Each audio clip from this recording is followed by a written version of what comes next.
Hello दोस्तों, नमस्कार। Stock market से यूट्यूब चैनल में आपका स्वागत है। अभी हम बात करने वाले हैं मिष्ठान फूड लिमिटेड शेयर की, क्योंकि इससे संबंधित एक बहुत बड़ी न्यूज़ निकल के आई है। उसके बारे में हम इस वीडियो में चर्चा करने वाले हैं। साथ ही साथ इस वीडियो में हम ये भी देखने वाले हैं कि ऑपरेटर जो है उसमें कितना सक्रिय नज़र आ रहे हैं, क्योंकि आपको बताएंगे कि ये लगभग 6 महीने में ही 100% का रिटर्न निकाल के दे चुकी है, जबकि 1 महीने में इसने लगभग 20 से 22% का रिटर्न निकाल के अपने शेयर होल्डर को दिया है। साथ ही साथ हम इसमें ये भी देखेंगे कि ये जो 2023 का जो टारगेट दिया गया था उसको इसने अचीव कर लिया है। तो अब हम 2024 के और 2025 के टारगेट को भी देखने की कोशिश करेंगे कि आखिर ये जो टारगेट निकल के आ रहे हैं वो कितने आ रहे हैं, और जो 2023 का जो टारगेट दिया गया था वो कितना दिया गया था और इसने कैसे अचीव किया।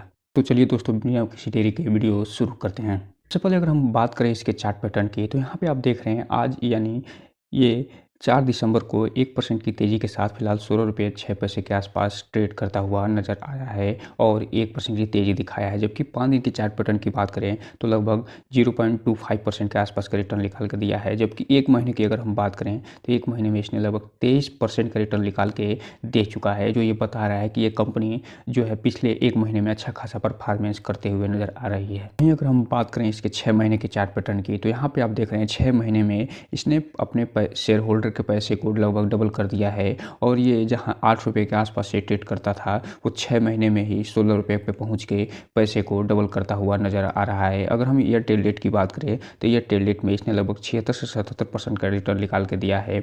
जबकि अगर 1 साल की बात करें तो 1 साल में इसने लगभग 70% के आसपास का रिटर्न निकाल के दे दिया है। जबकि अगर हम मैक्सिमम चार्ट पैटर्न की बात करें तो यहाँ पे आप देख रहे हैं ये जो कंपनी लिस्ट हुई थी 1.5 रुपये पे 2018 में, तब से लेके यानी 2018 से लेके अभी तक ये 970% का रिटर्न निकाल के फिलहाल ये दे चुकी है। और चूंकि आप जानते हैं कि इस समय गवर्नमेंट जो बासमती राइस प्रीमियम राइस है उसको भी एक तरीके से सपोर्ट करती हुई नज़र आ रही है, और चूंकि इस समय एल नीनो का भी खतरा दिखता हुआ नज़र आ रहा है, इसलिए इस कंपनी में आने वाले समय में और अच्छा खासा आप ग्रोथ देख सकते हैं। हम अगर बात करें इसके सबसे पहले इसमें जो अपडेट आया है उसकी, तो यहाँ पे आप देख रहे हैं ये जो अपडेट आया है वो 21 नवंबर को ये अपडेट निकल के आया है। और ये अपडेट क्या आया है कि ये जो मिष्ठान फूड प्राइवेट लिमिटेड है उसने एक navigation dynamic global rice market जो है इसका ये विस्तार करने पे ये आगे आ रही है, और ये जो इसमें जो इसका पोर्टफोलियो है जो प्रोडक्ट का उसको ये डाइवर्स करने वाली है, और इसके बारे में ये पूरा डिटेल्स यहाँ पे चर्चा करती हुई नज़र आ रही है।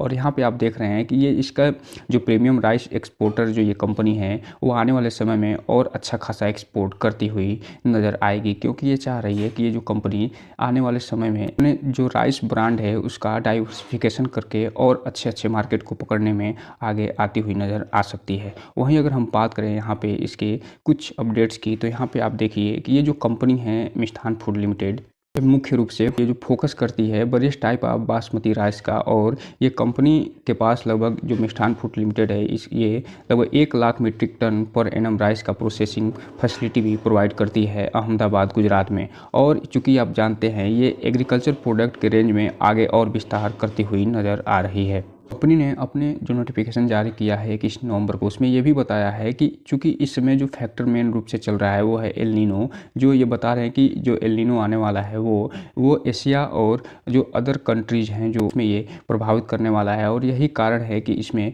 जो इसकी सप्लाई है वो बाधित हो सकती है। और जब भी किसी चीज़ की सप्लाई बाधित होती है तो चूँकि आप जानते हैं कि उसका प्राइस हाई हो जाता है, तो इसमें इसको भी अच्छा खासा फ़ायदा मिलने वाला है। अब हम अगर बात करें इसमें ऑपरेटर की भूमिका की, तो यहाँ पे आप देख रहे हैं कि इसमें जो ऑपरेटर की सक्रियता नज़र आ रही है फिलहाल वो नवंबर में सक्रियता नज़र आ रही है, और 20 नवंबर को इसमें सेल किया गया है लगभग 60 लाख शेयर। उसके पहले 16 नवंबर को परचेज किया गया था लगभग 70 लाख शेयर और फिर सेल भी किया गया था 16 नवंबर को। तो इसमें आप देख रहे हैं फिलहाल कोई भी दिसंबर में अभी सक्रियता नज़र नहीं आ रही है। जो भी सक्रियता नज़र आ रही है वो नवंबर में सक्रियता नज़र आ रही है, जिसमें अच्छी खासी सेलिंग भी की गई है और परचेजिंग भी की गई है। उससे पहले जो अप्रैल में इसमें सक्रियता नज़र आई थी। तो ये जो आप सक्रियता देख रहे हैं नवंबर में वो इसका रिजल्ट जो Q2 का रिजल्ट आया है उसके बाद इसमें सक्रियता ये नज़र आती हुई आपको दिख रही है।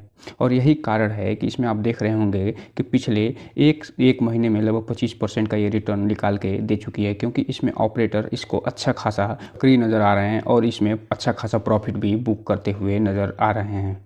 अब हम अगर बात करें इसके जो 2023 का जो टारगेट इसको दिया गया था, वो दिया गया था लगभग ₹12.41 के आसपास। ये बताया गया था कि ये जो 2023 में ये जो कंपनी है वो ₹10.82 से लेके ₹12.41 के बीच में ये ट्रेड करती हुई नज़र आएगी। और ये इसका जो टारगेट सबसे बड़ा दिया गया था वो ₹12.41 का दिया गया था। इसको फिलहाल ये बीट करती हुई नज़र आ रही है। और अभी हम जब चार्ट पैटर्न दिखा रहे थे तो आपको बताए थे कि फिलहाल ₹16 पे ये ट्रेड करती हुई नज़र आ रही है। तो इस हिसाब से जो 2023 का जो टारगेट इसको मिला था वो फिलहाल इसने अचीव कर लिया है। अब हम बात कर लें इसके मिष्ठान फूड 2024 के टारगेट की, तो यहाँ पे आप देख रहे हैं इसमें जो टारगेट निकल के फिलहाल आया है वो ₹14.49 से लेके ₹16.65 के आसपास इसका टारगेट दिया जा रहा है। हालांकि यहाँ पे आप देख रहे हैं कि ये ₹16 के आसपास ही ट्रेड कर रहा है। तो ये जल्दी ही देखेंगे कि आप जैसे ही नया साल स्टार्ट होगा उसी समय आप देखेंगे कि ये जो टारगेट है उसको भी हिट करता हुआ नज़र आ सकता है। और ये जैसे ही ये ₹16 का टारगेट हिट करेगा उसके बाद इसमें अच्छी खासी तेज़ी आने की भी संभावना बन सकती है।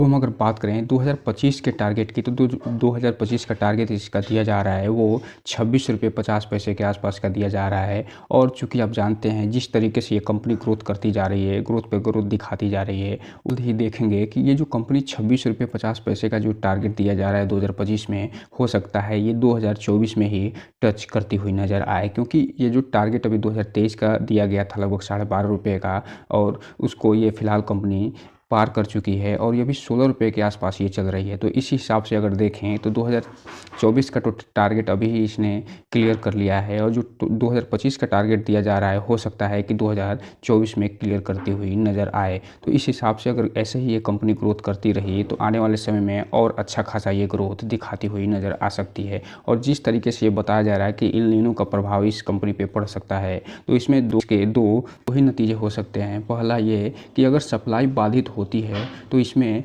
इस कंपनी को अच्छा खासा मुनाफा हो सकता है, क्योंकि प्रोडक्शन कम होने के कारण इसकी सप्लाई बाधित हो सकती है। जैसे ही सप्लाई अगर बाधित होती है और डिमांड ज़्यादा होता है तो चूँकि आप जानते हैं इसके प्राइस में वृद्धि हो जाती है, तो इसका मुनाफे बढ़ भी सकते हैं। इस हिसाब से आप देख रहे हैं कि एल नीनो का प्रभाव भी इस पर फिलहाल देखते हुए मिल सकता है। और 2025 में जो ये टारगेट दिया जा रहा है ₹26.50 का, हो सकता है 2024 में ये अचीव करती हुई नज़र आ जाए। अब हम अगर बात कर लें यहीं पे कि ये जो टारगेट दिया जा रहा है वो 2028 तक बताया जा रहा है। तो यहाँ पे आप देख रहे हैं जो 2023 का जो टारगेट दिया गया जिसके बारे में हमने अभी बात कर ली, 2024 के टारगेट को भी बात कर ली, 2025 का टारगेट जो ₹26.50 बताया जा रहा है उसके बारे में अभी हमने डिटेल से चर्चा कर ली। अगर हम 2026 के टारगेट की बात करें तो ₹30 का पहला टारगेट और ₹34 से ₹35 का ये दूसरा टारगेट दिया जा रहा है। और 2027 की अगर हम बात करें तो ₹40 का और ₹45 से ₹46 का टारगेट दिया जा रहा है। यानी ये जो है 40 से ₹46 के बीच में ये ट्रेड करती हुई नज़र आ सकती है। वहीं अगर 2028 के टारगेट की बात करें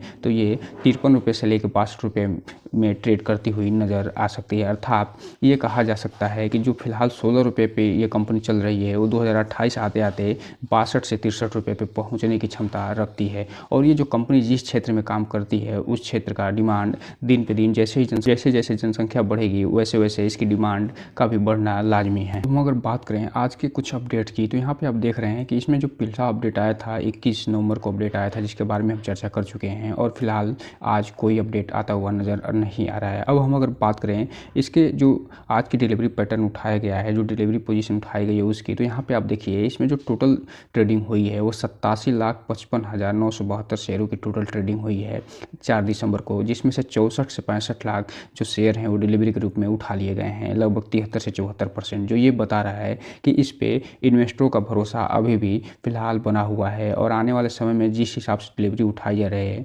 ये देखा जा सकता है कि आने वाले समय में इस पे इन्वेस्टरों का भरोसा बना रह सकता है। हालांकि इसमें ट्रेडर भी हावी होते हुए नज़र आ रहे हैं और वो भी प्रॉफिट लेके निकलते हुए नज़र आ रहे हैं। तो कुल मिलाकर अगर हम बात करें तो ये कंपनी फिलहाल जिस हिसाब से ग्रोथ दिखा रही है और जिस हिसाब से आगे बढ़ती जा रही है, जल्द ही आप देखेंगे कि जो हमने अभी टारगेट पे बात किया था उसको अचीव करती हुई नज़र भी आ जाए।